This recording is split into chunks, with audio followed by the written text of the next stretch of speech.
Renato Gaúcho apresenta A Força do Amor. Faltava apenas uma semana para o dia mais importante da minha vida. Ou será que existe dia mais importante para uma mulher do que o dia do seu casamento? No entanto, eu não estava feliz, como seria o normal. Pelo contrário, naqueles últimos dias, eu andava simplesmente arrasada, perdida, sem rumo, sentindo vontade até de morrer. O sonho que eu havia acalentado durante tanto tempo e que estava prestes a se tornar realidade, acabou se tornando, por ironia do destino, de uma hora para outra, o meu maior pesadelo. Para ser sincera, eu já nem tinha mais tanta certeza de que haveria casamento. Uma simples descoberta mudou tudo. E puxando da memória, eu percebi que dias antes dessa descoberta aconteceu uma coisa que, de certo modo, passou despercebida aos olhos de todo mundo, inclusive aos meus. Se bem que na hora, eu realmente achei aquilo muito estranho. Mas foi uma coisa que me causou aquele desconforto, aquela estranheza na hora, e depois passou. Eu esqueci. E só depois é que eu me dei conta que aquilo ajudava a explicar o porquê do meu noivo ter tido aquela reação. Estávamos todos reunidos ali na casa do meu pai. Meu irmão, minha cunhada, eu, meu noivo, meu pai e minha mãe. Estávamos ali jantando numa boa, quando tocou o celular da minha cunhada. Coisa mais normal do mundo. Só que, em vez de atender diante de todo mundo, não. Ela foi atender lá no quarto. Sabe quando a pessoa parece que não quer que a gente ouça? Bom, até aí tudo bem. Só que, ato contínuo, meu noivo teve uma reação inexplicável quando ela voltou para a mesa. Sim, porque, convenhamos, se tinha alguém que devesse ficar intrigado com aquela atitude dela, era meu irmão.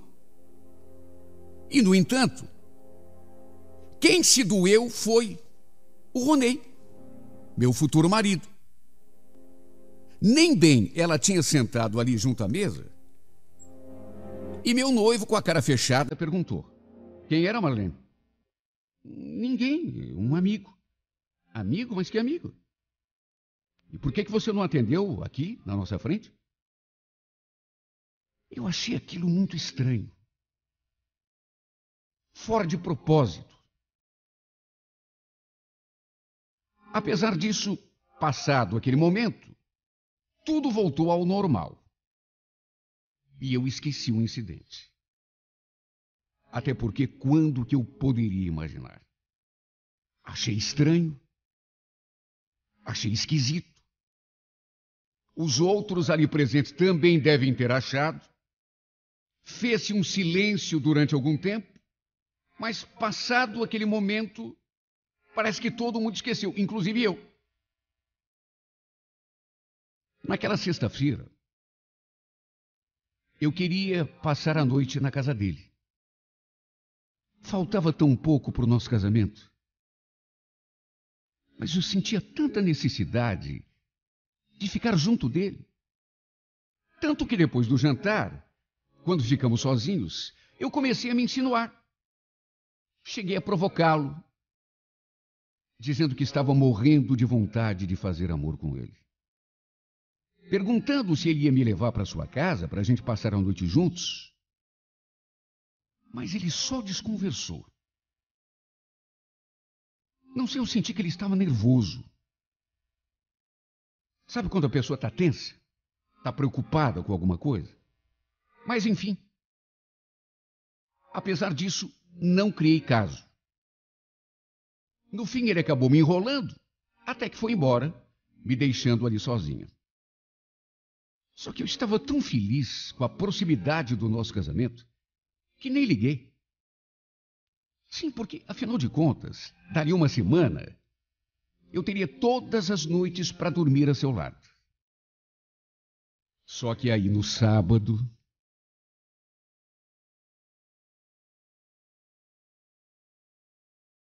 No sábado, depois do almoço, fui para a casa dele esperá-lo chegar do serviço. Não era a primeira vez que eu fazia aquilo. Até porque a gente tinha combinado de passar no shopping para ver umas coisas para nossa futura casa. Foi o que combinamos. Resolvi esperá-lo no seu quarto, como aliás sempre fazia. Enquanto esperava, comecei a fuçar numa coisa aqui, outra ali, até que me deparei com um caderno. O caderno estava aberto numa página em branco. Só que dava para ver a marca do que tinha sido escrito na página anterior, página esta que tinha sido arrancada. Sabe aquela marca que fica na outra página, pela pressão da caneta?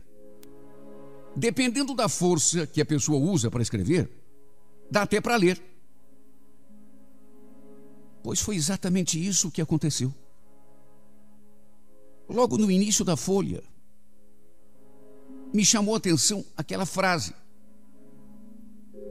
não quero te pressionar, Marlene, mas falta menos de 10 dias para o meu casamento. Ou você decide de uma vez o que quer da vida, ou eu vou acabar cometendo uma loucura. Eu li aquilo, estremeci. Meu Deus, o que significa isso? Era a letra dele, do Ronei. E aquele bilhete que tinha sido escrito, aquela carta, sei lá, na página anterior que tinha sido arrancada. Nesse bilhete, ele se dirigia a ela, em termos que quase me enlouqueceu, porque eu não entendi nada. Cheguei a ler de novo aquela frase: não quero te pressionar, Marlene, mas falta menos de 10 dias para o meu casamento. Ou você decide de uma vez o que quer da vida, ou eu vou acabar cometendo uma loucura. Mas, meu Deus do céu, o que significa isso? Ronei e a Marlene? Mas não pode.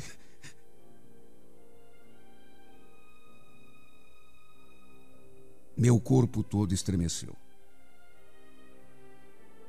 Até porque reconheci a letra do meu noivo.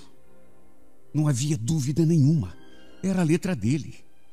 A marca não estava assim muito forte, mas deu para ler perfeitamente aquelas palavras. Olha, não sei nem como tive presença de espírito para pegar um lápis e riscar aquela folha toda e desta forma destacar ainda mais aquelas marcas da caneta que ele tinha pressionado contra o papel, no bilhete que tinha escrito na página anterior e depois arrancado.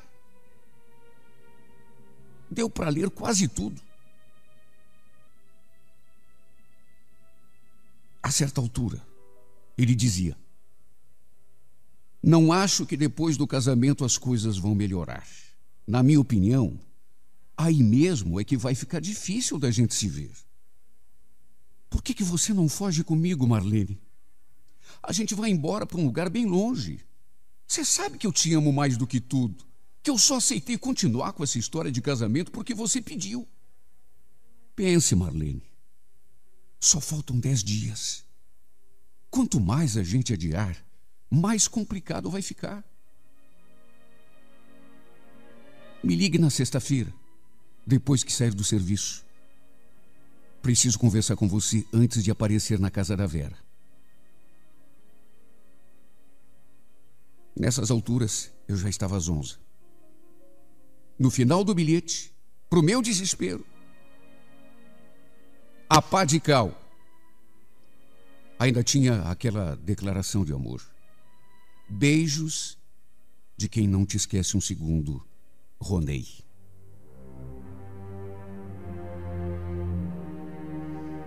Eu arranquei aquela maldita folha e segurei com tanta força, mas com tanta força, que quase a destruí. Depois, desamassei a folha de volta. Li outra vez, reli. Li outra vez, mais uma. Li 1000 vezes. Eu não conseguia acreditar. Na verdade, eu não queria acreditar. Foi inevitável lembrar daquela cena na noite anterior. Ele chamando a atenção da minha cunhada sem a menor cerimônia na frente de todo mundo. O telefone dela tinha tocado e ela, em vez de atender ali na frente de todo mundo, não, foi lá para o quarto, como se não quisesse que a gente ouvisse o que ela ia falar. Em vez do meu irmão, que era o marido dela, se doer por aquela atitude da mulher e cobrar dela, chamar a sua atenção, não! Meu irmão ficou quieto. Quem chamou a atenção da Marlene foi o meu noivo. Aos poucos também, eu puxei da memória e foram surgindo na minha mente outros episódios do passado envolvendo os dois, aos quais, pelo menos até aquele instante, eu nunca tinha dado importância. Eu lembrava de pelo menos 2 vezes que ele tinha se oferecido para buscar a minha cunhada no terminal, quando estávamos reunidos ali em casa, fazendo um churrasco, por exemplo. O meu irmão na churrasqueira, cuidando da carne, e o Ronei se oferecia para buscar a Marlene no terminal. Não se preocupa não, Beto. Eu pego a Marlene. Continue aí cuidando da carne, que você manja mais disso do que eu, né? Claro. Agora eu entendia. Sem contar outras tantas vezes que eles ficavam de cochicho num canto. Para mim, assim como para todo mundo, não tinha nada demais. Quando que eu podia imaginar, meu Deus? Os 2 desgraçados estavam aprontando debaixo do meu nariz e do nariz do meu irmão também. No dia em que encontrei aquele bilhete, nem o esperei chegar do serviço. Voltei para casa arrasada, com a prova do crime na mão. Fiquei pensando também no pobre do meu irmão. O coitado nem devia fazer ideia que a sem vergonha da sua esposa, que ele colocava num pedestal, estivesse de caso com o meu noivo. Qual seria sua reação quando ficasse sabendo? Foi o que me perguntei enquanto entrava pelo portão. Lembro que me tranquei no quarto. Peguei o vestido de noiva do armário e o coloquei sobre a mesa. O vestido, o buquê, a grinalda, tudo. Tudo preparado. Peguei também alguns convites que tinham sobrado e os espalhei ao lado do vestido. De repente, tudo o que tinha acontecido começou a me parecer um pesadelo, a ponto de eu chegar a me perguntar: será que está acontecendo mesmo? E de repente, tudo o que eu tinha sonhado também passou como um filme na tela do meu pensamento. Nossa casa, os filhos que teríamos, as viagens que faríamos, os natais, os outros feriados, até algumas cenas do meu casamento. A cerimônia, as fotos, os depoimentos, depois o jantar, o baile. Quantas vezes eu já tinha imaginado aquilo tudo, meu Deus? Centenas. Tanto tempo organizando tudo e para quê? Para nada. O tempo todo ele me atraiçoando. Como ele pôde, meu Deus? Não era apenas o fato de ter me enganado. O problema é que ele me iludiu. Fiquei arrasada, sem chão, sem rumo, sem nada. Simplesmente arrasada. Sobre a cama, meu vestido, aqueles convites e na minha mão aquela folha de caderno. A página tinha ficado marcada com o bilhete que o safado escreveu para a amante. Minha própria cunhada e meu noivo. Como eu pude ser tão idiota? Como eu nunca percebi? Nem eu, nem o tonto do meu irmão. Como que a gente não se deu conta de que os dois andavam nos enganando na maior cara dura, debaixo do nosso nariz? Os dois eram amantes. Eu olhava para aquele pedaço de papel e chorava. A letra era do safado, de modo que não tinha nem como lhe tentar negar. A letra e a assinatura. A ideia era de esfregar aquele papel na cara dele. Só que depois não sei o que me deu. Talvez covardia, talvez medo. Resolvi guardá-lo. Pelo menos até o dia do casamento. Nesse meio tempo eu pensaria. Não comentei aquilo com ninguém, nem com a minha mãe. Para o meu irmão, claro, eu não quis falar nada porque sabia que ele não ia deixar barato. Fiquei com medo de acontecer uma tragédia.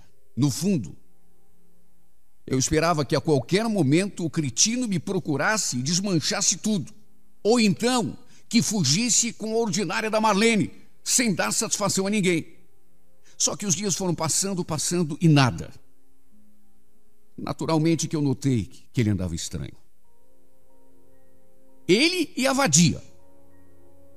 Só que mesmo assim, fiquei na minha. No fundo, eu ainda estava em dúvida se casava ou se não casava.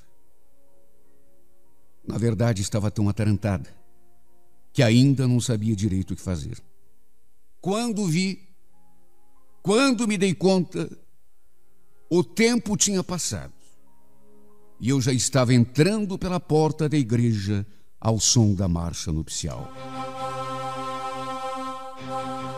Meu pai a meu lado, me conduzindo. Só que em vez de feliz, eu me sentia como se estivesse dopada.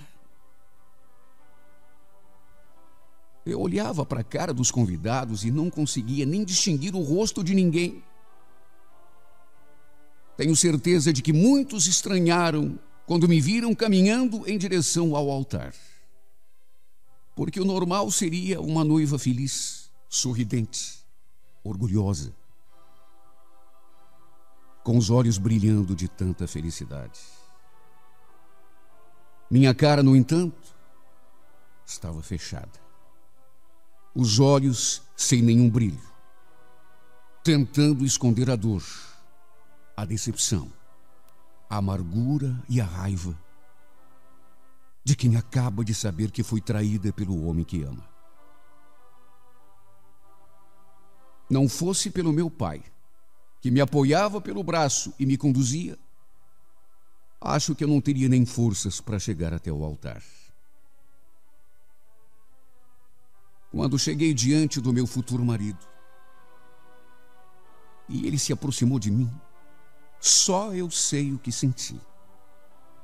Deu para notar nos seus olhos que também ele estava se casando a contragosto. A desgraçada da sua amante, aquela a quem meu irmão idolatrava e chamava de esposa, também estava ali, diante do altar, ao lado do Beto, até porque eram padrinhos. Ela também não estava com uma expressão muito feliz. Mas de todos ali, naquela igreja, só eu entendia o motivo. Cínica, fingida, desgraçada, ordinária. Como pôde? Como pôde, meu Deus, e pensar que tantas vezes eu tinha lhe pedido conselhos? Fingida!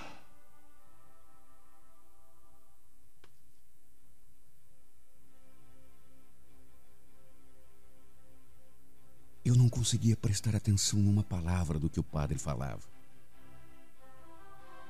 Olhava para ele e via a sua boca se mexendo, mas não conseguia distinguir uma única palavra. Tudo parecia estar a milhas de distância de mim. Na verdade, eu nem parecia estar ali.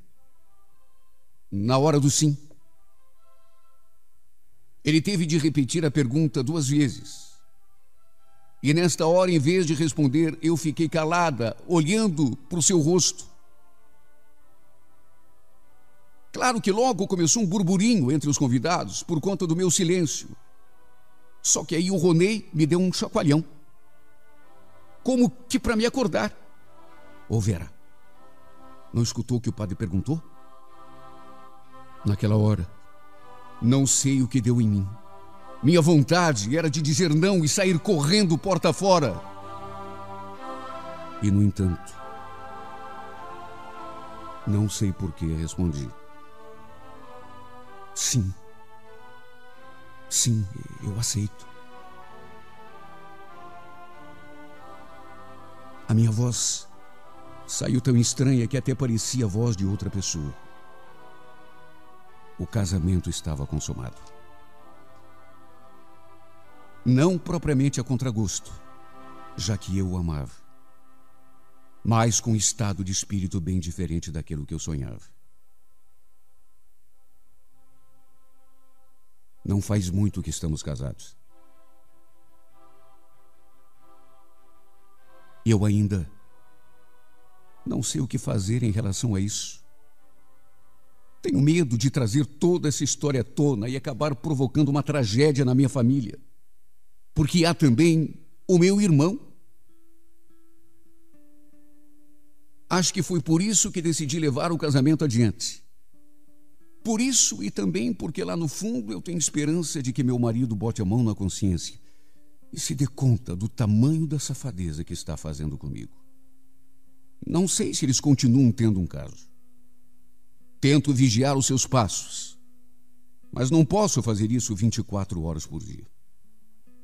Talvez eles continuem se encontrando. Talvez não. Sinceramente, não sei. Claro que não estou feliz. Às vezes a tristeza é tão grande que me tranco no quarto durante o dia todo. Simplesmente não faço nada o dia inteiro, nem a comida. Só saio mesmo quando começa a chegar a hora de ele chegar do serviço. Difícil mesmo é nas reuniões de família, quando é inevitável que os dois fiquem próximos. Para mim é um tormento, porque eu os fico vigiando o tempo todo. Noto os olhares, sinto o clima que paira entre os dois. E mesmo assim, não sei porquê, não consigo tomar uma atitude. Quando pego com o olhar perdido, aqui em casa mesmo, olhando para o nada, me sinto morrer. Porque com certeza ele está pensando na outra. Só eu sei como me sinto. Tem horas que a vontade é de jogar tudo pro alto e escancarar a verdade de vez. Colocar de uma vez por todas o dedo na ferida. E que se dane o resto. Doa quem doer. Só que, repito, ao mesmo tempo tenho medo de provocar uma tragédia em família. Por isso vou vivendo assim. Tapando o sol com a peneira, com a esperança de que de repente tudo se ajeite e eu possa ser feliz do jeito que tanto sonhei. Às vezes penso que, não sei, quem sabe se eu engravidasse, ele criasse um pouco de juízo. Ah, como eu rezo para que isso aconteça. É tudo o que eu mais queria dessa vida. Um pouco de paz e sossego. Coisas que não tenho tido nesses últimos meses. É tudo o que eu peço da vida. É só isso que eu queria. Despertar desse pesadelo e começar finalmente a viver o sonho que tanto tempo acalentei.